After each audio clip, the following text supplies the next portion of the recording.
물론 여긴 국민 라디오.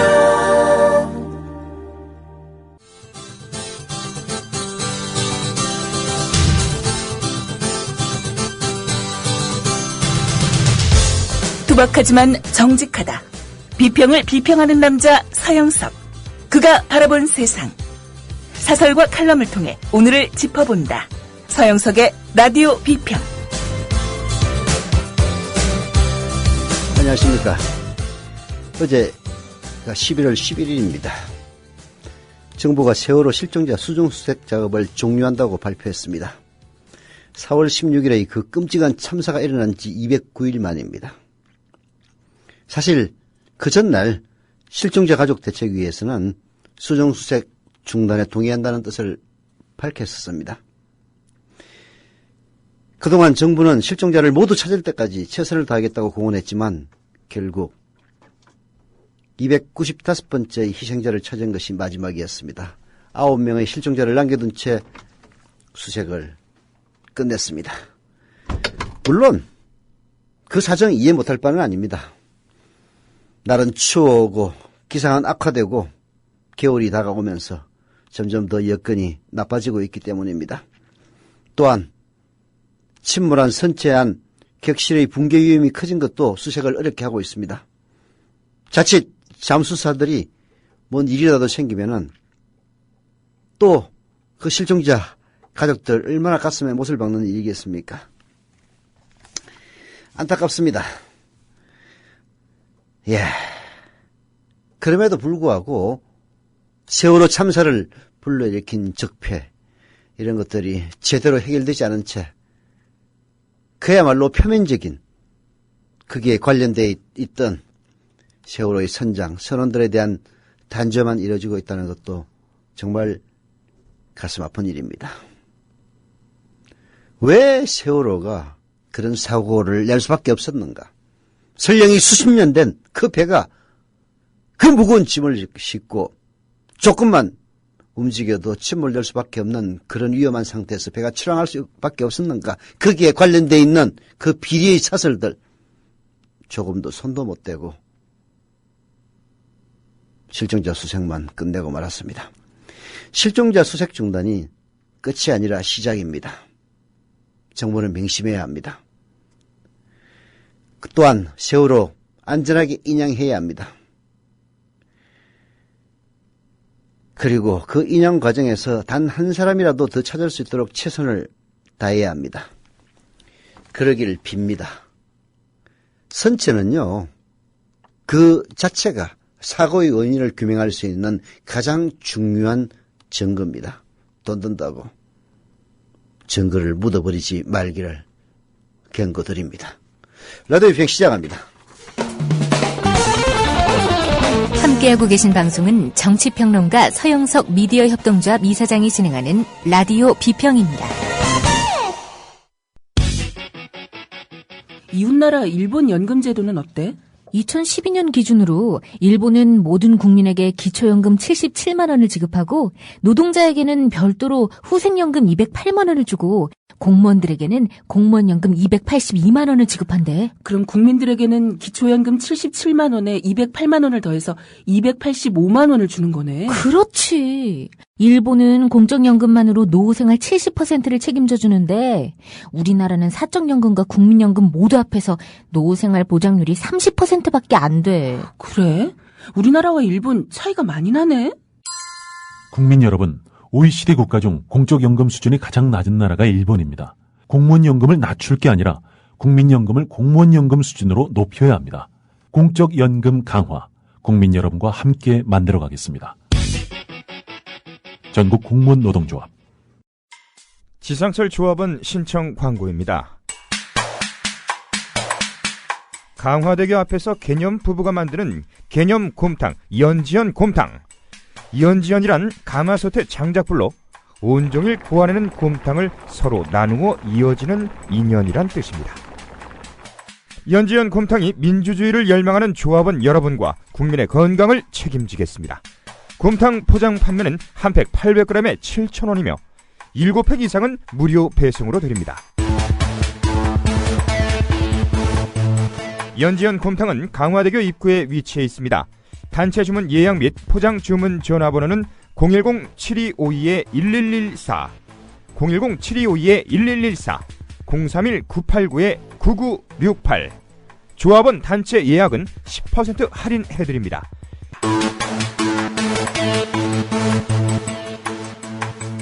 포장 판매 금액의 10%는 국민TV 후원금으로 쓰입니다.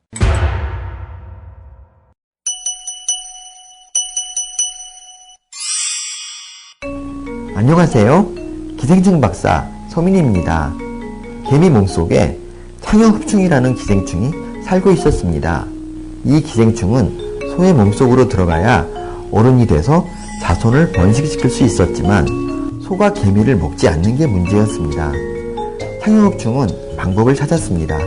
개미 머릿속에 들어가 개미를 조종함으로써 개미로 하여금 소가 먹을 풀에 매달려 있게 만들었어요. 결국 창형흡충은 어른이 돼서 알을 낳을 수 있었습니다. 꿈을 가지고 있으면 그 꿈을 이루는 방법도 찾아내기 마련이라는 것을 창형흡충은 잘 보여줍니다. 국민TV 청취자 여러분, 당신이 꿈꾸는 세상은 어떤 것인가요? 참여연대가 그 꿈을 함께 실현해 나가겠습니다. 회원 가입은 전화 02-723-5300번으로 연락 주십시오. 시민의 힘으로 운영되는 참여연대는 정부의 지원금을 받지 않습니다. 박근혜 정권의 공약 파기, 특히 복지 공약 파기는 정말 기가 막힐 정도입니다. 더 웃기는 거는요, 오늘 조선일보 사설을 보니까 정치권이 사상 첫 10년 수퍼 불황을 보고도 복지 투정만 하느냐라는 사설을 쓴 겁니다. 진짜 유체이탈 솜씨는 박근혜를 찜쪄먹는 듯 했습니다. 10년 수퍼 불황, 그 시작은 2011년부터 시작됩니다. 조선일보도 그렇게 쓰고 있어요. 한국 경제의 비극은 이미 2011년 성장이 정체되면서 시작되었다라고 쓰고 있습니다. 그런데 그 책임을 정치권이라는 이름을 뭉뚱그려서 야당에게까지 책임을 전가합니다. 이게 조선일보의 아주 전형적인 수법입니다. 사실 김대중 노무현 정권 속에서 김대중 정권이 정권을 인수했을 때는 1997년 IMF 사태, 국가 부도가 일어났던 시기입니다. 그리고 김대중 노무현 두 분이 10년 정권을 맡아서 우리 경제를 다시 회복시키고 이렇게 세웠습니다. 그걸 단숨에 때려잡은 인간이 바로 이명박입니다. 그렇지 않습니까? 우리 경제의 미래가 IT에서 더 새로운 신산업으로 나아가야 됨에도 불구하고 삽질만 해대면서 22조 원을 4대강에다 퍼붓고 자원 탐사한다면서 50조 원을 외국에다 쏟아붓고 국가를 채택의 수단으로 삼았던 이명박 때문에 나라 경제 말아먹은 겁니다. 그리고 부자들에게 감사하고 그 책임은 전적으로 오롯이 이 정권이 져야만 합니다. 박근혜 정권, 이명박의 삽질 제대로만 보도가 됐으면은 박근혜 절대 집권 못합니다. 그야말로 언론을 장악하고 경제민주화와 복지하겠다고 온갖 사기를 쳐서 집권을 했죠. 복지는 이제 시혜가 아니라 낭비가 아니라 바로 그것이 투자인 시대로 가고 있습니다. 법인세 아무리 인하해줘도 기업들은 수백조 원씩 사내유보금을 쌓아 놓으면서 제대로 경제에 기여를 하고 있습니까? 정작 물건을 사야 줘야 될 80% 90%의 서민들, 하층민들은 돈이 없어서 구매력이 없어서 이 경제를 다시 경제의 엔진을 점화할 불꽃 자체를 피어올리지 못하고 있는 상태입니다. 그래서 복지야말로 투자인 겁니다. 이거를 투정으로 몰아붙이고 혹시라도 부자 대기업들에게 세금 더 걷을까봐 급에 똥을 싸면서 박근혜 못지않은 유체이탈을 하고 있는 이런 수구 보수 신문들의 형태를 보면요, 진짜 이런 나라에서 계속 숨쉬며 살아야 하는 건지 하는 그런 의문마저 듭니다. 오늘 미디어다운을 보니까요, 내가 만드는 복지국가 공동운영위원장인 오근호 씨가 박근혜 정권의 생애 주기별 공약 파기라는 점을 폭로를 합니다. 박근혜 정권 생애 주기별 맞춤복지라는 사기를 쳤죠. 생애 주기별 공약을 일일이 파기하고 있습니다. 생애 주기별 맞춤복지, 참 잘 지은 이름이다. 복지국가 가치인 요람에서 무덤까지를 적절히 담았다. 보편복지에 비판적인 후보가 내건 구호라 의구심은 들었으나 보편적이든 한국형이든 복지국가로 간다면 마다할 이유가 없지 않은가. 그런데 집권 2년째 결과가 참담하다. 보편적이든 한국형이든 복지국가로 간다면 마다할 이유가 없지 않느냐라는 생각 때문에 박근혜에게 다 쏘갔던 겁니다. 박근혜가 경제민주화와 복지는 불가분의 관계에 있습니다. 경제민주화라는 거는요, 결국은 재벌들이나 대기업에게 철퇴를 가하고 중소기업을 살리고, 그래서 자영업자, 서민들을 제대로 대우해 주겠다는 그런 함의가 경제민주화에 들어있는 겁니다. 그게 바로 복지인 겁니다. 경제민주화를 통해서 재원을 마련하고 그 재원을 통해서 복지를 하고 복지를 통해서 마련된 구매력이 다시 경제를 살리는 선순환의 구조. 박근혜는 그런 사기를 쳤고, 진보든 보수든 하겠다면 찍어줘야 되는 것 아니냐. 그리고 문재인보다는 그래도 박근혜가 한다는 게 더 믿음직스럽지 않아? 이따위 잘못된 사고가 그 박근혜라고 하는 최악의 후보를 이 나라의 대통령으로 만들었던 겁니다. 집권 2년째 그 결과 참담합니다. 오건호 씨의 지적 한번 계속 들어보시죠. 아이가 태어나면 보육복지가 필요하다. 박근혜 후보 공약 제목이 0세부터 5세까지 보육 및 유아교육 국가 완전 책임제 실현이다. 누리과정 지원 비용을 증액하고 관련 예산을 안정적으로 확보하겠다고 공약집에 명시했다. 내년부터 교육청이 누리과정 예산 전체를 편성하도록 제도가 개편된다. 그렇다면 늘어난 사업만큼 중앙정부가 교육청의 예산을 증액 지원해야 하건만 이를 방기한다. 이 때문에 교육청이 누리과정 예산을 편성할 수 없다는 걸 뻔히 알면서도 강요한다. 사실상 중앙정부의 누리과정 공약 파기다. 이건 단순한 누리과정 공약 파기 정도가 아니라 비열하고 그야말로 극악무도한 범죄 행위입니다. 쉽게 얘기해서 자기들이 공약을 해놓고 그 예산을 못 대니까 그걸 교육청에다 떠넘긴 겁니다. 이건 야바이꾼도 아니고 사기꾼도 아니고 정부가 이런 일을 한다는 게 말이나 됩니까? 초등학생에게 온종일 돌봄 학교를 약속했다. 올해 1, 2학년, 내년 3, 4학년, 내후년 5, 6학년까지 시행하겠다는 공약이다. 내년에 이 사업을 위해 4,510억 원이 필요하건만 예산안에 배정된 돈은 0원이다. 급식으로 가보자. 현재 초중고생 약 70%가 무상급식을 받고 있다. 청와대 말대로 무상급식은 대선 공약도 중앙정부 사업도 아니다. 중앙정부의 예산 지원 한 푼 없이 지자체와 교육청이 합심해 주민이 동의하고 예산이 허락하는 선에서 진행되었다. 지방자치의 모델 사업으로 꼽힐 만하다. 지역 자체 사업으로 존중하면 될 일을 공연히 개입해 망치려 한다. 이건 그야말로 깡패나 다름없는 겁니다. 중앙정부의 예산 지원 한 푼 없이 지자체와 교육청이 합심해서 무상급식을 하고 있으니까 그거는 법에 근거 없는 거야. 그 돈 뺏어가지고 자기가 공약했던 누리과정 말하자면 0세부터 5세까지 대통령이 약속한 것은요. 국가 예산을 통해서 지원을 해야 됩니다. 국가 예산 없다고 지원 안 하고 교육청에서 무상급식 하는 예산 무상급식 없애버리고 그 돈을 지원하라고 하는 거예요. 이건 진짜 시중에 깡패도 이런 짓은 안 합니다. 그뿐입니까? 고교로 한번 가보시죠. 고교 무상교육을 내걸었다. OECD 국가들이 오래전부터 고교 무상교육을 실시한다면서 올해부터 시작해 임기 말년인 2017년에 완성하겠다고 약속했다. 이 역시 예산은 0원이다. 한편 이미 이명박 정부에서 단계적으로 시작된 대학생 반값 등록금은 박근혜 정부가 임기 2년 차인 올해 마무리한다고 했으나 내년으로 연기됐다. 철저하게 사기꾼들이 했던 겁니다. 노동자를 위한 복지공약은 사회보험료 지원입니다. 박근혜 후보는 저임금 노동자에게 고용보험과 국민연금 보험료 전액을 지원하겠다고 공약집에 써놨습니다. 기존에 최대 절반만 지원하던 것을 국가가 모두 책임지겠다고 했던 겁니다. 인수위원회에서 아예 이건 브레이크가 걸려서 기존과 비슷하게 절반만 지원하는 것으로 완전 백지화됐습니다. 자, 그 노동자들 은퇴하면 노인복지가 요청됩니다. 그래서 모든 어르신에게 기초연금 20만 원이라는 현수막이 그리고 곳곳에 나붙겠습니다.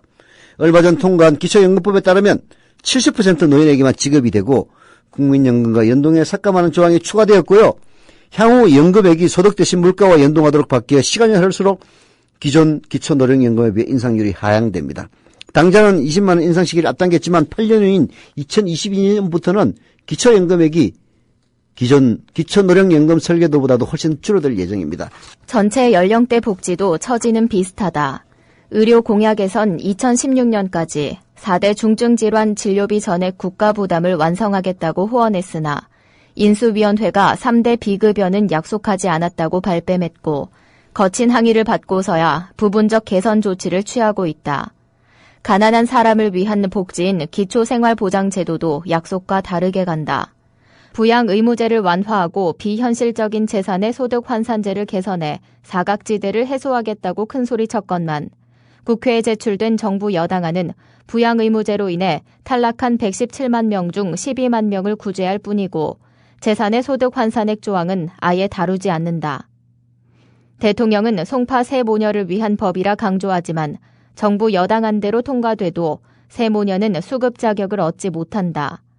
주거 빈곤층을 위한 복지는 철도 부지 상부에 인공대지를 조성해 짓는 행복주택 프로젝트다.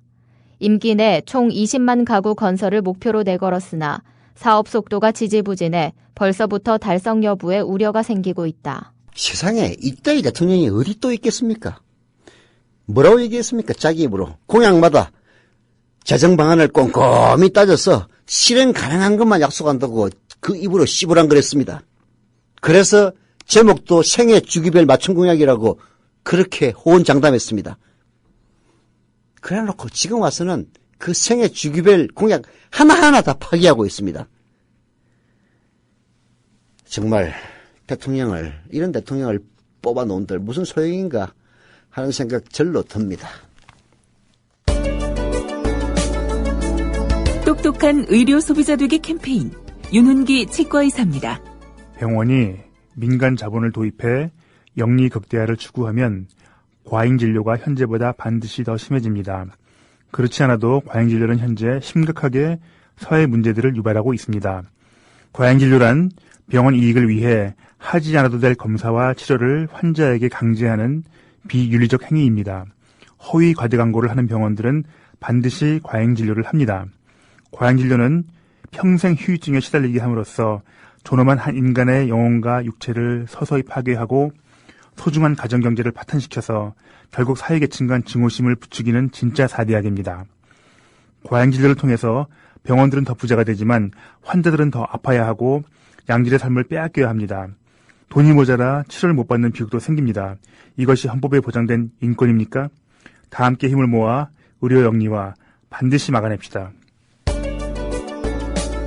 지금까지 윤훈기 치과의사였습니다.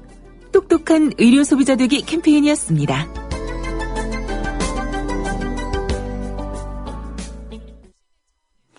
전남 목포시 석현동에서 조합원으로 가입해 주신 희재 희상맘님 감사드립니다. 대전 서구 둔산동에서 가입하신 하늘의 아들님 역시 감사드리고요. 충남 예산군 예산읍에서 가입하신 윤규환님 또한 이거 뭐 DLGKSAL 무슨 의미로 이 아이 닉네임을 이렇게 했는지 잘 모르겠는데 그리고 웬즈데이님 경기 어정부시 신곡 이동호의 웬즈데이님 저보가 감사드립니다.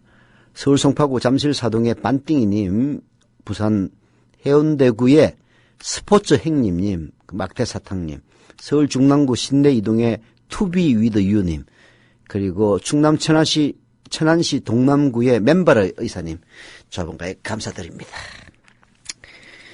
예, 게시판 소개해드리겠습니다. 국민TV 조합원 깡님과 늘 처음처럼 님이 12월 21일 결혼식을 합니다.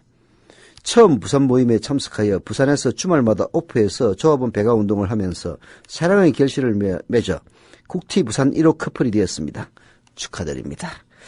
저한테 줄여서 달라고 오신 분들 같은데 11월 21일이 아니고 12월 이건 줄여서 달라고 오신 분들이 아니구나. 여하튼 조합원 끼양님과 늘 처음처럼님 12월 21일 결혼식 축하드립니다.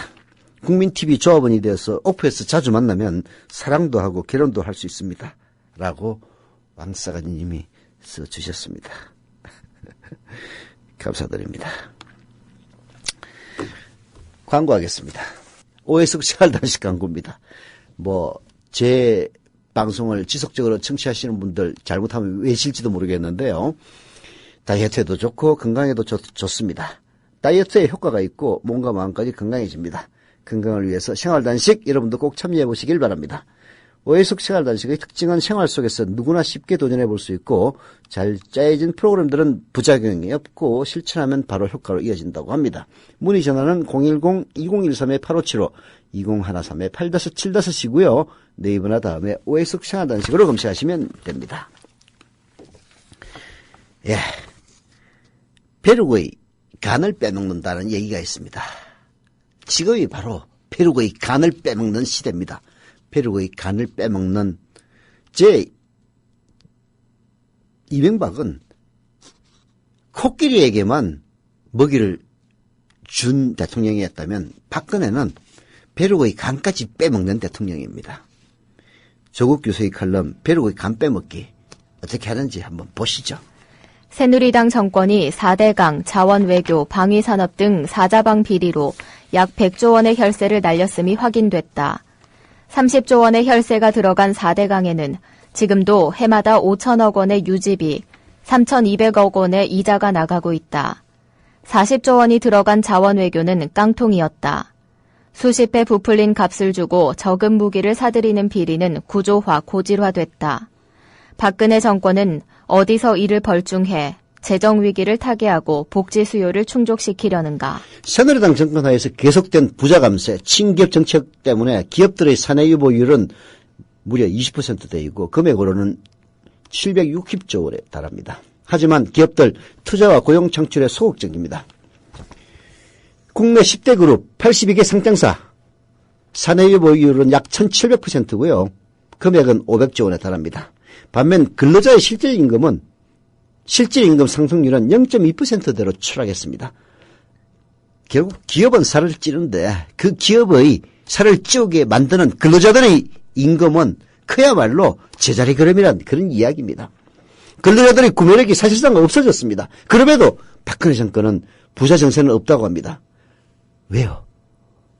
지지층 한 줌도 되지 않지만은 권력과 금력을 쥐고 있어서 사실상 이 정권을 좌지우지하고 있는 그 한 줌도 안 되는 1%의 지지계층 입안이 두려운 겁니다. 영국의 경제학자 토마 피케티가 주창하고 있는 누진적 부유세, 돈을 더 많이 벌수록 세금을 더 많이 내는 누진적 부유세 부과, 그리고 세계 최대의 부자라는 빌 게이츠가 강조하는 상속세 강화. 대한민국은 빌 게이츠가 오면은 정말 뒤로 자빠질 거예요. 이건희 일가의 상속세 피하기 위해서 온갖 짓을 다한 것을 보면 그런 거 어느 것도 채택할 생각이 없는 정권입니다.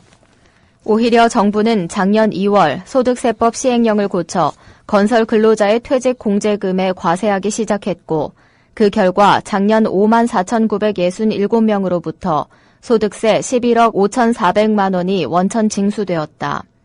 건설업 특성상 사회복지 사각지대에 있는 건설 근로자에게 거의 유일한 노후 보장인 퇴직 공제금도 털기 시작한 것이다. 지난달 주민세, 재산세, 자동차세 인상안은 국무회의를 통과해 국회로 넘어갔다. 근래 준조세인 교통범칙금 건수와 액수도 폭증하고 있고 내년부터는 여신, 수신, 외환을 제외한 금융서비스에도 부가가치세가 부과된다. 야금야금 서민증세가 진행되고 있는 것이다. 이와 같이 박근혜 정권의 조직적이고 제도적인 벼룩의 간 빼먹는 겁니다. 사실 돈도 얼마 되지도 않아요. 그렇게 해서 확보한 돈 어디로 가는 걸까요? 박근혜 정권의 임기 중 예산 계획에 따르면 대통령의 대표 공약이었던 누리과정, 즉 만 3세에서 5세까지의 공통교육과정, 그리고 초등 돌봄교실, 조금 전에 설명했습니다마는 고교 무상교육을 위한 재정 제로원, 빵원으로 설정된 걸 보면 그렇게 해서 벼룩의 간을 빼먹은 돈 일로 자기 공약으로 가는 게 아닙니다. 박근혜 후보는 반값 등록금을 꼭 실현하겠다고 약속했지만 이 공약은 사실상 폐기됐습니다. 무상급식은 진보파 지자체장과 교육감들의 공약이었지 박근혜 대선 공약이 아니니까 지키지 않은 정도가 아니라 그 돈 빼가지고 자기 공약 지키겠다고 이런 그야말로 상도의도 없는 파렴치한 짓을 하고 있는 겁니다. 그런데 지방자치단체와 중앙정부가 추진하는 내년 박정희 전 대통령 기념 예산은 올해 3배 규모인 403억 원이 편성되었다는 소식을 들으니 돈의 행방을 알겠다. 작년 한 해 동안 정부는 각종 보조금, 공공조달, 비과세 감면 등 예산 지출액 21조 원, 대출과 보증 등 정책금융 지원액을 합쳐 126조 원 이상을 대기업에 보태주었으니 또 다른 종착지도 알겠다. 결국은 그렇게 서민들 헬세 그야말로 벼르고 간을 빼먹어가지고 박정희 예산이나 편성하고 재벌이나 대기업을 살찌우는 정책 계속하겠다는 것 아닙니까? 최근 건강보험공단 이사장인 김종대 씨 소득 중심의 건강보험료 부가체계 개편을 강조하면서 용기 있게 밝힌 사실이 있습니다.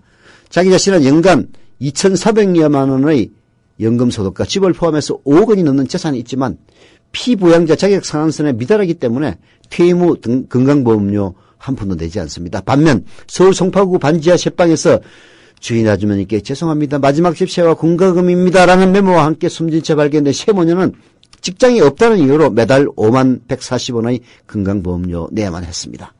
5만 140원. 부자들에게는 밥 한 끼 값도 안 될 겁니다. 그러나 가난한 사람들에게는 목숨값입니다. 송파 세모녀와 같은 극빈층으로부터 꼬박꼬박 뽑아낸 돈은 이런 김종대 이사장같이 충분한 자력이 있는 사람들의 공짜 진료를 위해 사용되고 있습니다. 이런 부조리 바꿔달라고 경제민주화 그리고 복지를 공약한 박근혜 뽑은 것 아닙니까? 그걸 그야말로 전면적으로 배반하고 대한민국의 1%도 안 되는 그런 부자들과 최상위층과 재벌들을 위해서 봉사하는 박근혜 대통령을 계속 지지하는 서민과 노인들이 있다면 정말 이런 대접받아도 싼 겁니다. 싸! 요컨대 박근혜 정권은 증세 없는 복지 운운하나 실상은 복지 없는 서민 증세다. 외관상 복지 신용은 내야 하니 서민층에게 앞에서 하나 주고는 뒤에서 2개를 뺏고 있다. 현재 재정 상황에서 부자 증세 없이는 보편적 복지는 물론 선택적 복지도 불가능함을 왜 인정하지 않는가? 정말 공감이 갑니다. 증세 없는 복지가 아니라 복지 없는 서민 증세입니다. 앞에서 하나 주고 뒤에서 2개 뺏고 있습니다. 70%의 노인들에게 20만 원을 올려줬다고요? 그러면서 담배값 올리면은 다 하루에 담배 한 거씩 피는 노인들 한 달에 6만 원 더 부담이 됩니다. 집권 세력이 노골적으로 친부자, 친기업 정책을 밀어붙이는 사회에서 임금생활자, 월급쟁이로 산다는 것 힘든 일입니다. 게다가 직장을 잃는다는 것은 그야말로 무간지옥으로 떨어지는 계기입니다. 돈이 없는 노인이 된다는 것은 바로 고독사, 홀로 죽어가야 하는 고독사의 초입에 들어선 겁니다. 정말 이 사회에 이긴 자들만 더 챙기고 그리고 가진 자와 못 가진 자의 격차를 더 벌리고 그리고 못 가진 자가 가진 자가 되기 위해서 그 사회에 놓여있는 절벽을 더 가파르게 만드는 이 정권을 보면서 국가가 존재하는 이유가 뭔가, 세금은 누가 얼마나 왜 내야 하는가라는 그런 원초적 질문을 던지게 만든다는 조급 교수의 한탄, 아마 서민들의 심정과 똑같은 걸 겁니다. 정말 이런 정권 계속 두 눈 뜨고 봐야 되는 건지 의문인 시점입니다.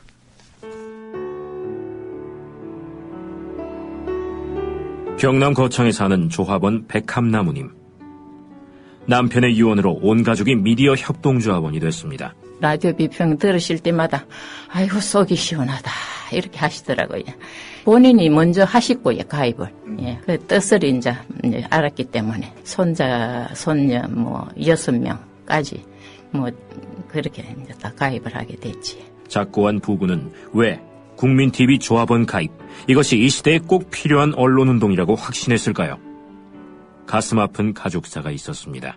전에 민족일보 조용수 그분 그때부터 관심을 많이 가지시고 저 동아투이 그때 남편이 광고도 내고 또 한겨레 주주도 되시고 저희 시어른 되시는 분이 보도연맹에 억울한 죽음을 당하셨습니다. 중학교 때 아버지가 억울하게 그리고 옥살이 하실 때 그 도시락을 가지고 감옥에 가서 어느 날 갑자기 그래 이제 총살 당했다는 그런 걸 안 겪었으면은 또 뭐 평범하게 살았을 수도 있는데.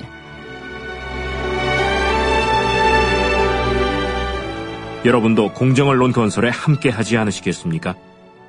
국민.tv 미디어 협동조합 홈페이지에 들어오셔서 조합원으로 가입해주세요.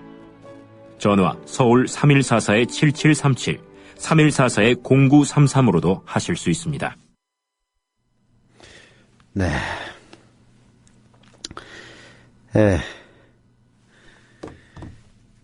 자, 이런 그야말로 짜증나는 시대. 박근혜 정권의 3년차로 접어들기 직전입니다. 이런 때 우리는 뭘 해야 되느냐? 좌절하지는 말아야 됩니다. 미래에 대한 희망을 가져야 됩니다. 바로 그 유일한 방법은 미디어협동조합 국민TV를 키우는 일이라고 저는 확신을 합니다. 물론 사회 각계각층에서 다 미래를 위해서 헌신하는 분들 많이 있습니다. 그분들도 도와주셔야죠. 그러나 제가 관여하고 있는 저 입장에서 얘기 드린다면 미디어협동조합 국민TV를 키우고 물을 주고 씨앗을 뿌리고 하는 것이 가장 중요한 일이라고 생각을 합니다. 그래서 이번 달에는 조합원들의 출자 좌수를 92,000자까지 올려보자는 캠페인을 전개하고 있습니다. 어제 보니까 밤새 또 한 수십자가 증자돼가지고요. 95,000 몇십 자에 이르고 있습니다. 여러분들의 이런 도움 때문에 거의 꿈에 가깝던 92,000자 목표가 달성될지도 모른다는 그런 생각도 합니다. 물론 지지난달에는 한꺼번에 5천만 원을 후원해 주시는 분, 한꺼번에 2천만 원을 증자해 주시는 분, 이런 기다리 아저씨들이 있었기 때문에, 기다리 아줌마인지도 모르죠. 있었기 때문에 가능합니다만은 그런 것 없이라도 우리들의 힘만으로 충분히 가능하리라고 생각을 합니다. 많이 조합원으로 가입해 주시고 자기 주변에 친한 친구들에게 사실 자기가 비슷한 성향을 갖고 있으면서 미디어협동조합 국민TV를 몰라서 조합원으로 되지 못한 분들 많이 있습니다. 알면서도 성향이 다른 분들 괜히 설득해봤자 되지도 않아요. 그러나 국민TV의 존재를 몰랐기 때문에 가입하지 못하시는 분들 많이 있습니다. 그런 분들에게 소개해 주시고요. 그리고 현재 조합원으로 가입하신 28,000여 조합원들, 28,100명도 이미 넘었습니다. 일자씩 정자해 주신다면은 내년 한 5월, 6월쯤 되면은 지금 현재 조합원들이 월조합비 납입을 거의 다 하게 됩니다. 자, 그렇게 되면은 정상적으로 운영이 될 수 있으니까 그때까지 견딜 수 있도록 도와주시기를 부탁을 드리겠습니다. 일자 5만원. 크다면 큰 액수지만은 마음 먹고 하려면은 또 가능한 액수입니다. 진짜 안보라는 팟캐스트 프로그램, 아주 유용한 팟캐스터입니다. 를 운영하시는 디펜스 21 플러스 김종대 편집장의 한겨레 칼럼 방산비리 척결의 숨은 의도. 저도 방산비리 얘기 들을 때마다 바로 그 부분이 궁금했었는데 역시 김종대 편집장입니다. 들어보시죠. 한국군의 무기거래 전반에서 비리의 전시장이라고 불러도 손색이 없을 다양한 사건이 발생하고 있다. 박근혜 대통령은 국회 시정연설에서 방산비리를 이적 행위로 규정해 엄단하겠다고 밝힌 바 있다. 이에 검찰, 경찰, 국정원, 기무사 등 사정기관이 벌써부터 방산업체를 두들겨 패기 위한 결의를 다지고 있다.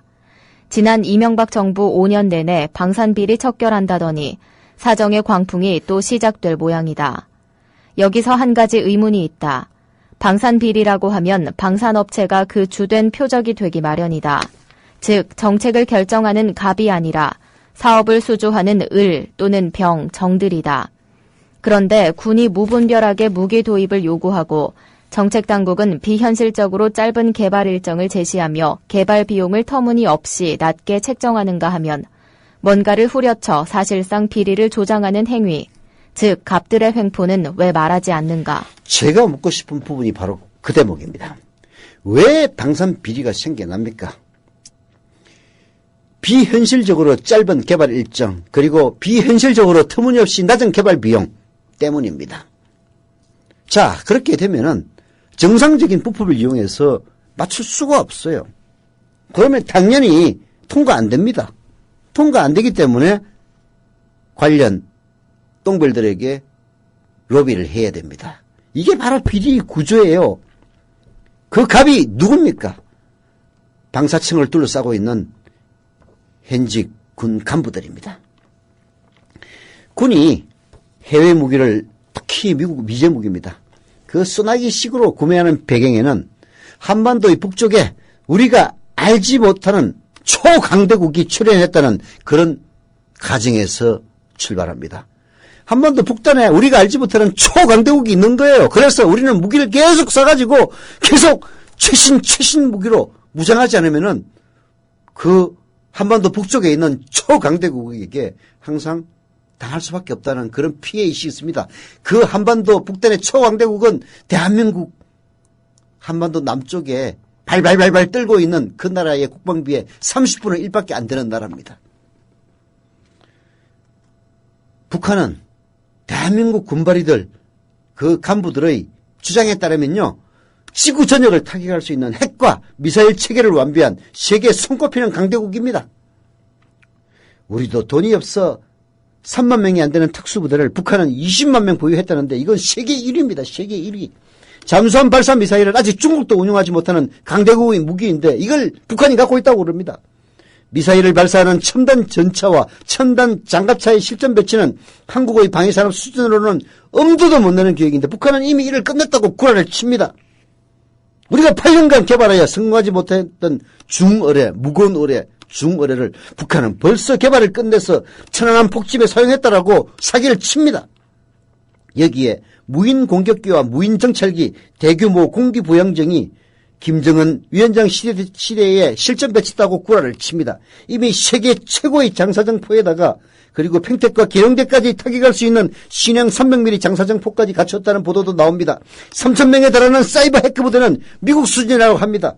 이런 정보가 전부 사실이라면 북한은 마치 일반 물리학의 법칙도 통하지 않는 신비한 나라이며 지금까지 인류가 경험해보지 못한 초강대국임이 틀림이 없습니다. 이렇게 사기를 치면서 계속 미제 무기를, 비싼 무기를 들어와야 된다고 그러고 새로운 무기를 개발해야 된다고 사기를 치고 공갈을 치고 그리고 예산을 갖고 와서 뜯어먹는 겁니다. 그리고 앞뒤 가리지 않고 무기 도입이 시작되는데 문제는 그 자체가 부실 덩어리이고 실패할 가능성이 높은 엉터리 정책들이다. 게다가 무기 도입이 얼마나 급했던지 미국의 최고 방산업체가 16년에 걸쳐 개발한 최첨단 전자식 레이더를 우리는 11년 만에 턱없는 비용으로 개발하겠다고 한다. 그리고 운용 시험 평가도 제대로 거치지 않은 무기를 서둘러 야전에 배치하고는 그때 성능을 문제 삼는다.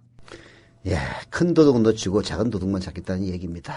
심지어는 방산비리에 대한 책임을 물어서 방위사업청을 해체하자는 주장까지 합니다. 참으로 해괴한 억지고 개변이라고 김종대 편집장은 지적을 합니다. 왜 그런지 다음 시간에 다시 말씀드리겠습니다. 라디오 빅 마칩니다. 여기는 국민 라디오. 이어서 라디오 소설이 방송됩니다. 그리고 음악도시를 그만두는 이 시점에 와서야 그 질문에 왜 사는가라는 질문에 자신 있게 이제는 대답을 할 수 있게 된 것 같아요. 그 대답은 우리는 왜 사는가 하면 행복해지기 위해서라는 겁니다. 뭐 자아실현 이런 거잖아요.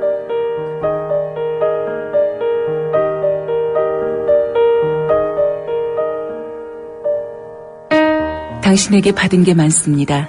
고 신해철님께 이 드라마를 바칩니다. 국민라디오 라디오 소설 신해철 그 사람 제7회 라젠카.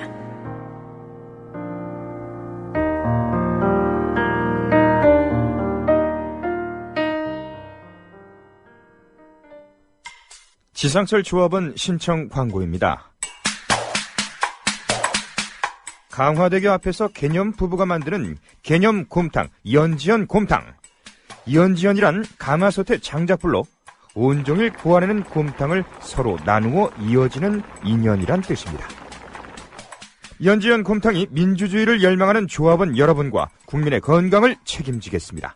곰탕 포장 판매는 한 팩 800g에 7,000원이며 7팩 이상은 무료 배송으로 드립니다. 연지연 곰탕은 강화대교 입구에 위치해 있습니다.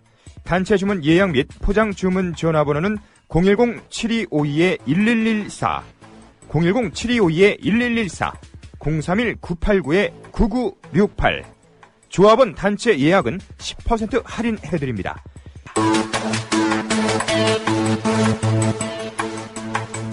포장 판매 금액의 10%는 국민 라디오 지지하는 4가지 방법 아시나요? 다운로드하기, 별점 주기, 댓글 달기, 구독하기. 국민 라디오를 보다 많은 이들에게 전할 수 있는 가장 손쉬운 방법. 다운로드하기, 별점 주기, 댓글 달기, 구독하기. 잊지 마세요. 다운로드하기, 별점 주기, 댓글 달기, 구독하기.